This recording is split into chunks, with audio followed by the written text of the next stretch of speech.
Have you ever wanted to know how to animate a 2D drone car shot? No? Well, I'm gonna show you how anyway. A little while back, I worked on a project for a small company called Lego. This is a little bit of that video.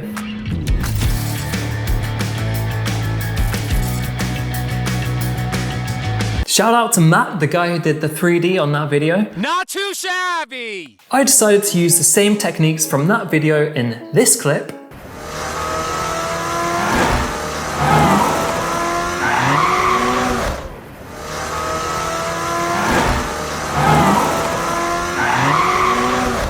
And I'm going to share it with all of you. In this video, I use Illustrator and After Effects, but if you don't have Illustrator, no worries, I've got you covered. All of the project files will be available for free down in the description.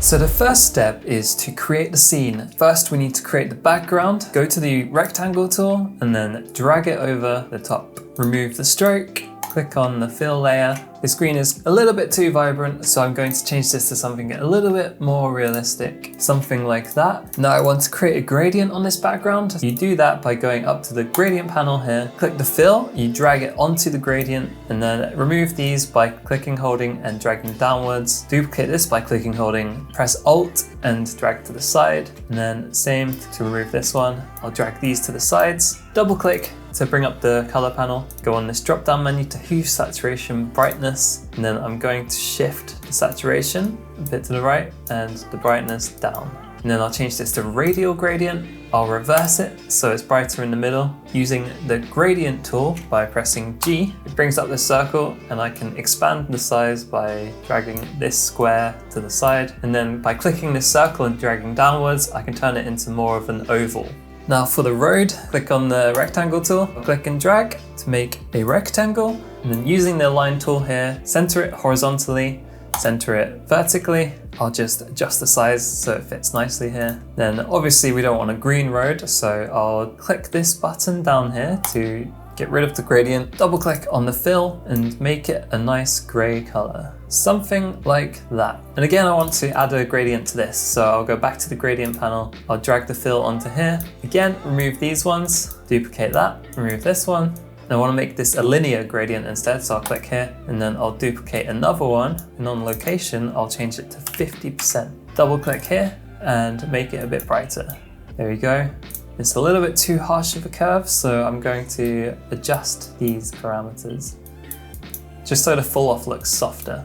Now to create the dashed line in the middle of the road, get my pen tool by pressing P, click at the top, and then holding shift and clicking at the bottom, it will create a straight line. Press escape to get rid of the pen, and then go to the foreground color, and then remove that by clicking here. Click on the stroke, make that white. I'll make the stroke thicker. And to make a dashed line, I'll go to the stroke properties, click on dash line. To make the gaps in between bigger, I'll click on the gap panel here, and then I'll press the up arrow key until I'm satisfied. You can even hold shift and up to make the process quicker. And then to make the dashes themselves bigger, you do the same, but on the dash panel. I'm going to move these so they actually just clip the edge. To add a little more visual flair, I'm going to add the two strokes either side of the road.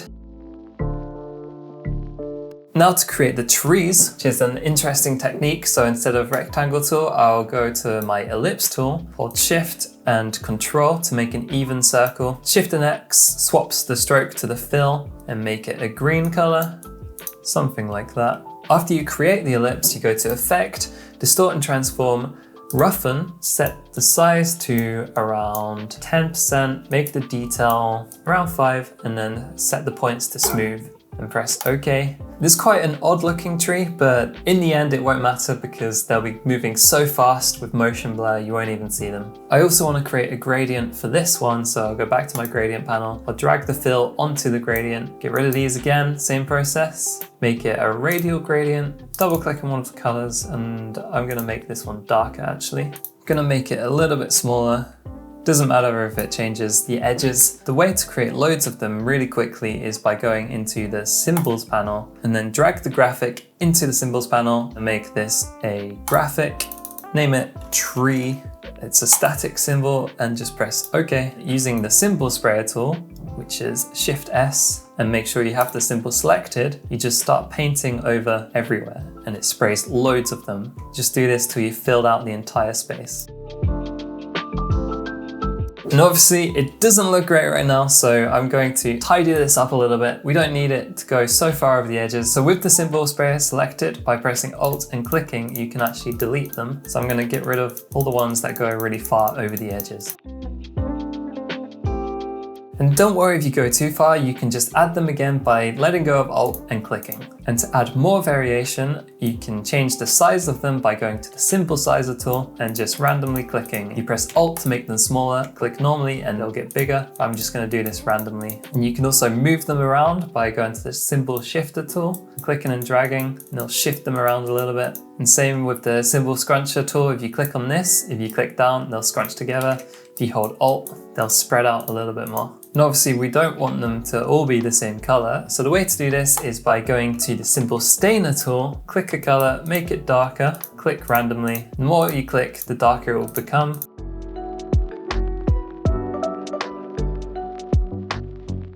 This really is just a matter of trial and error, so I'm just gonna do this until I get exactly what I want. Okay, I think that looks good enough, but I also want to boost the saturation a little bit more. So a nice quick way to do this is by selecting everything. In the properties panel, you can go to recolor and then go to advanced options. On this little drop down, you can go to global adjust. So this will adjust all of the colors at once. So I've ended up with boosting the saturation by 20% and reducing the temperature by -10%. Click and drag and hold Alt and Shift, and there you go.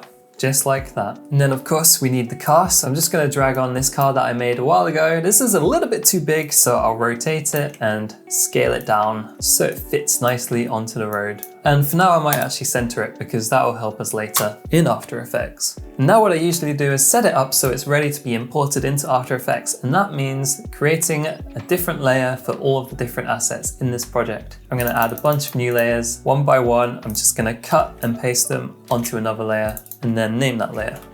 So I'm just gonna go through that really quickly. I'll speed up this process. And there we go, they're all in their separate layers. So there's the grass, the road, the dashed line, the left yellow line, the right yellow line, the trees on the right, the trees on the left, and the car. I will actually export these trees as a PNG because I think the process will be faster and easier within After Effects. Click on the trees, you go to File, Export Selection, name it Trees, and then I'm gonna make it 2 times the size because we will be zooming in within After Effects. So we want that resolution to be a little bit higher. So I'll go 2 times, make sure it's PNG, and then Export Asset.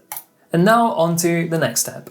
Now we're in After Effects, and the way to import your Illustrator file is by going to the project panel, double clicking on the window, click on your Illustrator file, and down in this drop down menu, you go to Retain Layer Styles, click Import, and there you go. It's created a composition just for you. Double click on that composition, it'll open up, and as you can see, everything is in its own layers. What I like to do is select all the layers by pressing Ctrl A and selecting Continuously Rasterize. That way, no matter how big we scale our images, they will always be full resolution. And because I exported the trees as a PNG earlier, I'm going to drag that in over the top into the composition panel, and I'm going to resize it to match the other one. I know it's 2 times the size, so I can just change the scale to 50% and then drag it roughly to match. And duplicate that and shift it to the other side as well. Delete the Illustrator layers underneath. On to the next step. So we want to convey that the car is moving really fast through the scene, when in reality, it's not actually moving at all. It's actually everything else around it that's moving. So we want to set up a loop so everything around it is constantly moving. And the way we do that is by selecting both the trees, pre-comp them by pressing Ctrl-Shift-C. I'll name this layer Trees. Move all attributes into the new composition, press OK, go into that composition, and I'm gonna pre-comp them again, name that Trees 02. And within this composition, press Ctrl K, and what we want to do is times the height by 3. So you could just work that out yourself. If you didn't know, you can actually do equations in After Effects, which is really handy. So you can do 1080 and then times 3, and it will automatically change it to 3240. And now duplicate the trees composition twice. So 1, 2, by pressing Ctrl D, shift one of them upwards. If you move your mouse towards the bottom center point and hold Ctrl, you can actually snap it to the other layer like this and do the same, but the other way around for the other one.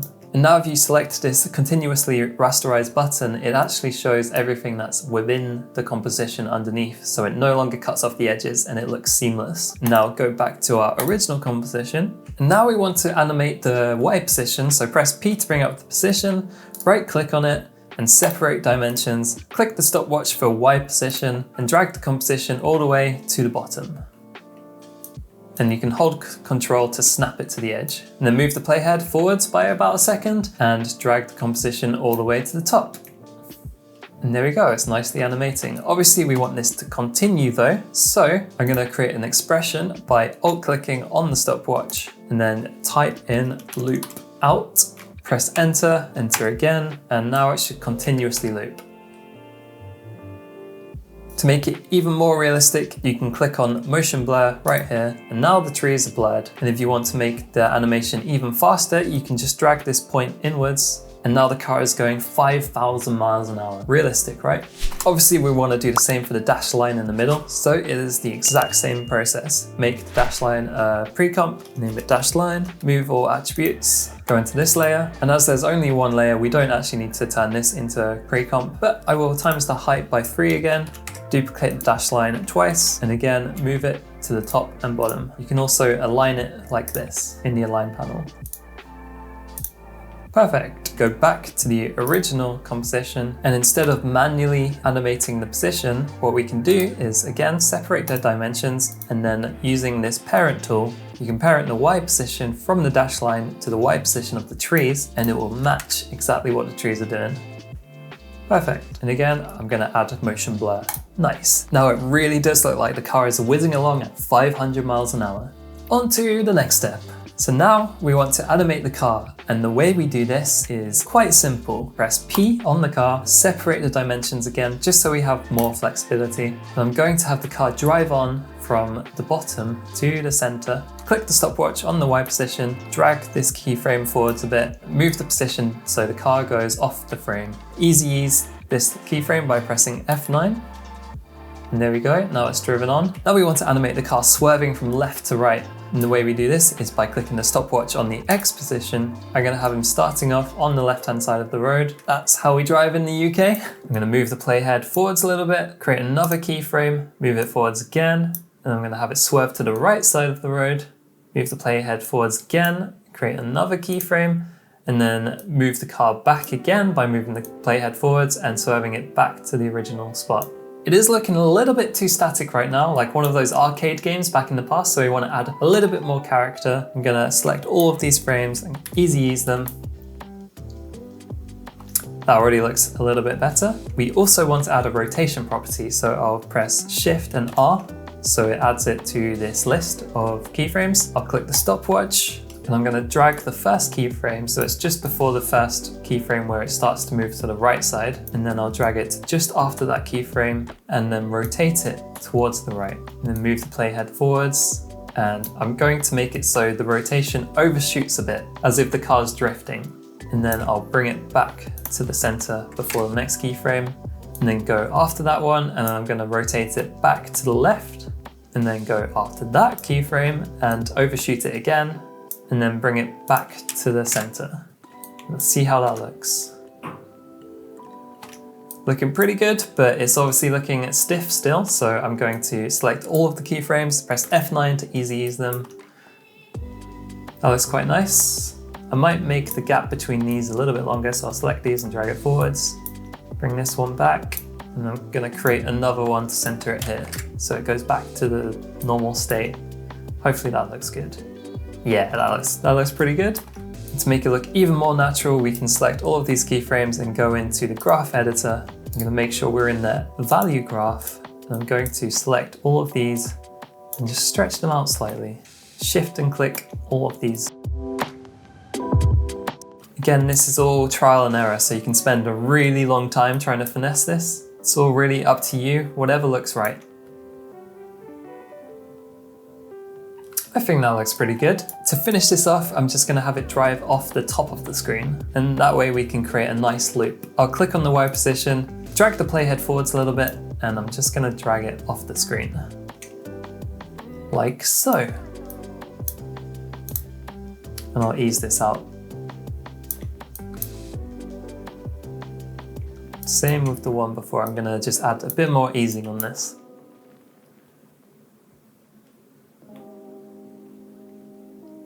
Yeah, that looks nice. I'm happy with that. If we go to our last keyframe and press N on the keyboard, it'll set these parameters and you can see that it's already looping.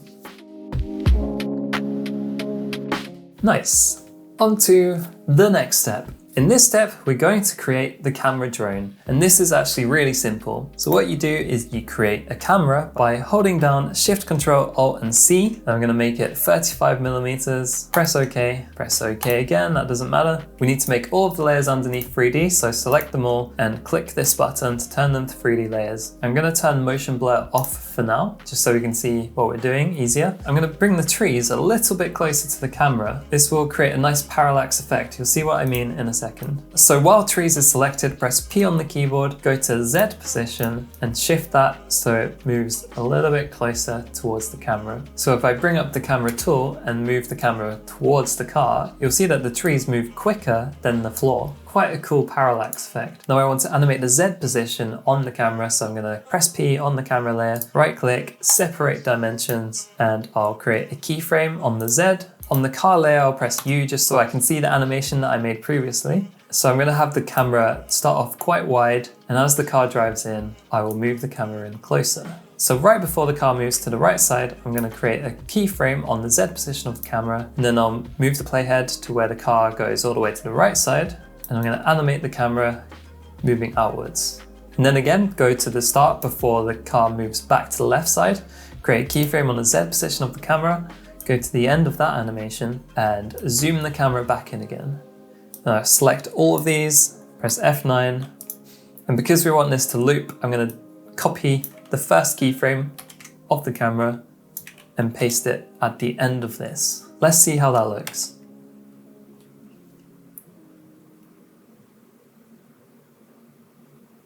I think I'll add another keyframe here, copy that one, just so the camera starts zooming out as the car drives off the screen.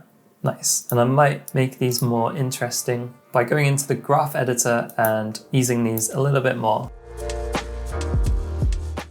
Yep, that looks really nice. But we don't have to stop there. We can actually move the entire camera up and down as well. So the best way to do this is by creating a null by holding down Shift, Control, Alt and Y. I'm going to name this camera null. Make this a 3D layer and parent the camera to this layer. Press P for position, separate the dimensions, and then create a keyframe on the Y position. I'm going to drag this to the front, and as the camera zooms in, I might move the whole camera up a bit. This is really just your preference, so I might be quite random with this. And again, because this is looping, we want to copy the first keyframe and paste it at the end. And I'm going to ease all of these as well by selecting them all and pressing F9. I will delete some of these keyframes as the movement is a little bit too much.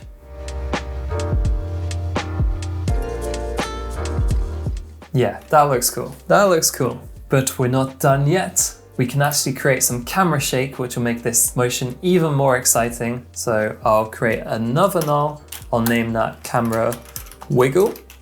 Make this a 3D layer. I'll parent the camera null to the camera wiggle. Go to position, and I'll create another expression by clicking Alt on the position stopwatch. Type in wiggle. Press enter. And then within these parentheses, we can create a number for frequency, which is the amount of times per second that the camera will wiggle. So I'll do this around 4, then do a comma, and then we want to do amplitude. So I'm going to make this 5. It's quite subtle, but I really think it adds a lot to the whole motion. Here's an example of what not to do, unless the car is driving away from an earthquake. I also noticed that After Effects has a slight glitch where for some reason the dashed line in the center goes over the top of the car. So an easy way to fix this is by going to the car's position, and on the Z position, just raise it off the ground slightly until that line disappears. And this is pretty much it, but we do have one more step to explore, which is effects and grading. On to the next step. So the first thing I want to do is actually change the color of this car. So I'll go to the car layer and I'll add the effect hue and saturation.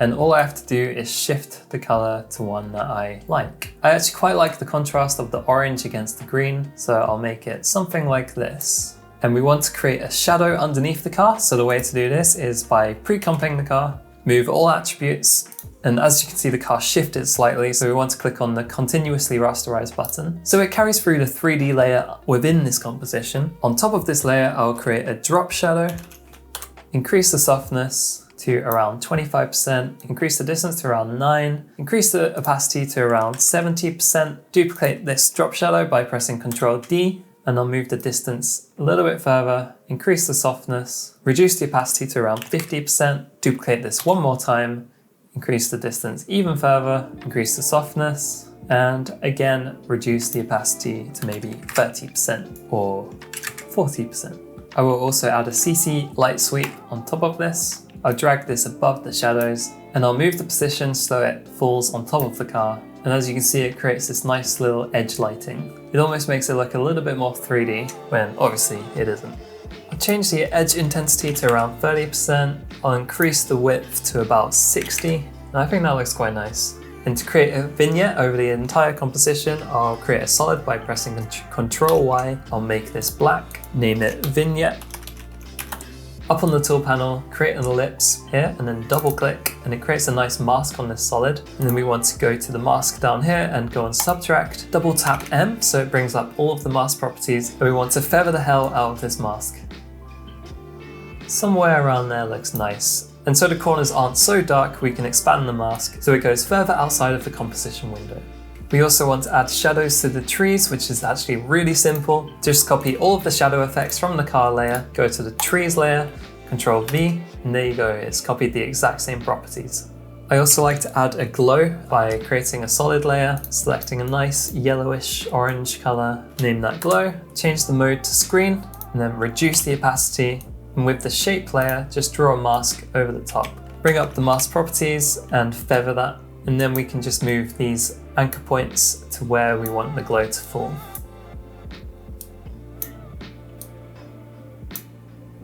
I'll create an adjustment layer, name this noise, add some noise, change this to 1%. It's always good to have a little bit of noise. And I'll create one more adjustment layer, name that curves, and then add a curves effect. To make the scene look warmer, you can go on this drop down panel, select red, and then increase the mids like this. And before I forget, don't forget to turn motion blur on the car. So you want to go into the layer and on the original car layer, just turn the motion blur on and it carries over to the main composition. And there we have it. Here is our fully edited scene. There are these lines that go on the left and right, but that seems to be a glitch within After Effects. Once you render it, these lines should not show up. So don't worry too much about that.